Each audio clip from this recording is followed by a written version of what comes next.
Hey, what's going on, guys? Hex coming back in today with a brand new video, and today, Black Clover episode 65. So, we finally got back from the 1 week hiatus that basically every show, I think, but Sword Art Online actually went on last week for the new year, just in case you guys were wondering. But Black Clover, once again, I mean, what did you like about this show if you're still watching? I mean, it's giving us characterization, it's giving us development, it's giving us context, a crap ton of context, especially this episode, and it does bring damn good openings. Once again, the openings they're banging every time. They bring it with the openings, man. Like this new opening, I love it. ED really good. I really like the animation whenever Mimosa's actually dancing. I thought that was pretty cool. You know, I love whenever studios go all out on body animation for sure. So kind of the overarching message for this episode was imperfection is basically perfection, because if you're imperfect but you're still working to become better and or striving for perfection rather than thinking you are perfect, then you're going to be the best you can be, as long as you continue to strive for that and never think that you're totally perfect. And that's just kind of what the witch, the Queen Witch, actually noticed. That's what she got from Vanessa and what she was telling her. So that's pretty cool to see. Obviously that's kind of something that we all should take in as a life lesson. I mean, that's the lesson it's trying to pass on, which I'm sure most of us have at least heard before. So other than that, though, let's get to the good stuff. So the elves were actually trying to gather these stones, which when they gather, they can summon the demon that we've seen over in Haganeh Village, and the demon that the Wizard King had to defeat, and it kind of took everything he had to defeat. That's actually a spell. It's not just truly a monster, it is a spell. So, and that's made by the elves. And we also found out that the elves, there's plenty of elves back in the day that were actually as strong as the Queen of Witch. Think about that. She healed everyone in her village just like that. Think about how strong the Queen of Witch is. I mean, Yami, whoever he was first captain, didn't even want to fight her. Think about that. I mean, about 4 years back, he's like, nah, I'm not suited for this. He knew he couldn't even beat her. That's how dangerous she is at that time. So, I mean, think about that. There's multiple elves as strong as her. Wow. I mean, we know that Lich is not quite as strong as Yami, but we saw that firsthand. But if he gets these stones, since elves are actually the only ones that can actually maximize the stone's potential, we get to see how strong he really is. I mean, how strong Lich could be. Think about that. He could be so strong. So it's very important that he does not get these stones, especially for him.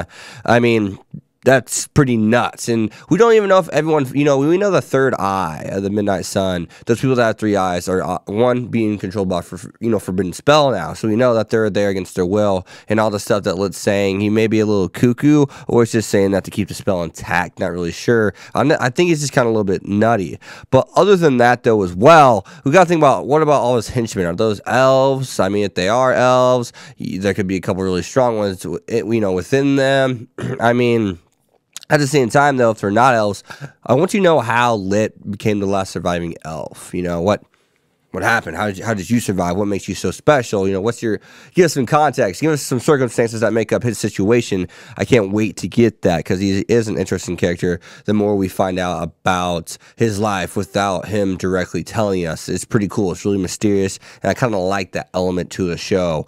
So, other than that, though, we do get to find out that also swords are actually the leader elf swords. Those are the swords he used, and that makes sense, because obviously if you're going to summon a demon that's with a spell, a forbidden spell, that's just uncontrollably powerful per se, you're going to have to be able to take that thing down. And of course those swords are the demon slaying swords, and it makes sense that, well, the leader would have them. The strongest guy has the strongest kind of weapons, and or the specialty kind of weapons to take down the big bad at the end of the day.